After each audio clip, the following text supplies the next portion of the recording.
I have found a friend in Jesus, is everything to me. Ready? Sing. I have found a friend in Jesus, is everything to me. He's the fairest of 10,000 to my soul.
Dakilang Diyos, banal at umabot kapangyarihan sa lahat.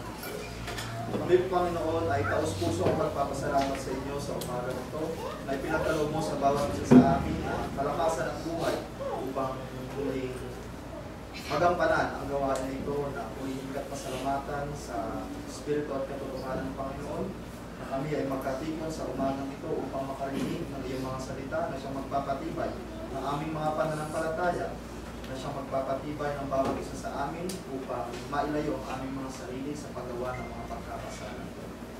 Nagpapasalamat din kami, Panginoon, na lubos sa lahat ng biyaya at pagpapala na aming natanggap sa mga nagdaang linggo. Ganon din sa mga biyaya at pagkakaloob mo pa ay pinagpapasalamat ko namin ito sa iyo. Salamat, Panginoon, sa kaligtasan, sa pag-iingat mo sa lahat ng panahon. Sa mga kabitakan na roon, Panginoon, ay pinagkakaloob mo na kami ilayo sa anumang panganib o pangangamakalman.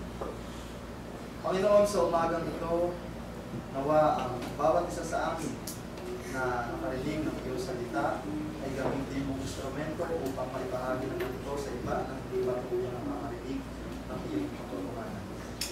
Nawa, Panginoon, ay patuloy mong bigyan ng kainahunan ang puso at pag-isip ng bawat isa. Sa ganon ay pag-ibig at pagpapatawad ang maging laman ng kaisipan ng bawat isa sa aming Panginoon.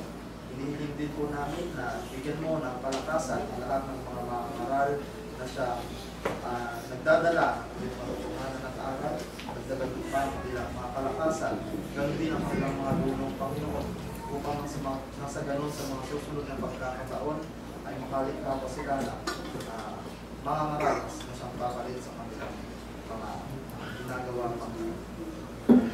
Humingi po kami ng kapatawaran sa lahat ng pagkakasala at pagkukulang na aming nagagawa. Pag ito man ay sa isip, sa salita, salita at sa gawa. Alam po namin, Panginoon, ang hayag sa iyong harapan kung paano kami nagkukulang at makakagawa ng pagkakamali. Sabay, naging karapat-dapat kami sa umagang ito at patawarin mo nawa kami, Panginoon.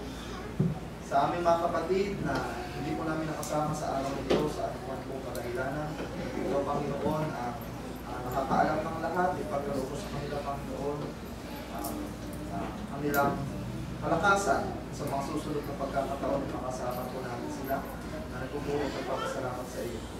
Sa mga kapatid po namin na nasa malig ng karamdaman, ng hina sa pananampalataya, ito, Panginoon, ay bigyan mo sila ng kalakasan na muli po sila umanon sa pamagitan ng kanilang mga pananampalataya. Kung mga sa ganang, Panginoon, ay magkasama-sama po kami sa susunod na linggo sa pagsasambahan. Sa aming pansamantalang paghiwalay, Panginoon, ay gabayan at pagbabayan niyo po kami, dala-dala ang iyong mga salita, makarating kami naligtas sa aming mga paroroonan, sa aming mga tahanan ng Diyos. Bigyan mo ng kasaganaan ang tahanan ng bawat isang pamilya na patuloy na nag-uumabaw ang pananampalataya at paniniwala sa iyong kapangyarihan, Panginoon. Palakasin mo din kami sa pagharap sa lahat ng aming mga suliranin sa buhay na siyang nagpapahina ng pananampalataya sa paminsan-minsan, Panginoon. Ikaw po ang aming magiging kalakasan, magiging sentro ng pang-araw-araw po namin ang pagmamahal. Ang lahat po ng mga bagay nito o Diyos ay aming pong hinihiling. Pinagpapasalamat na walang parating sa iyong paanan at sa iyong kaharian pagkuhan ng mga kalaman. Ito ang hinihiling sa tamang pangalan ni Jesus na ang Panginoon at Pagligtas. Amen.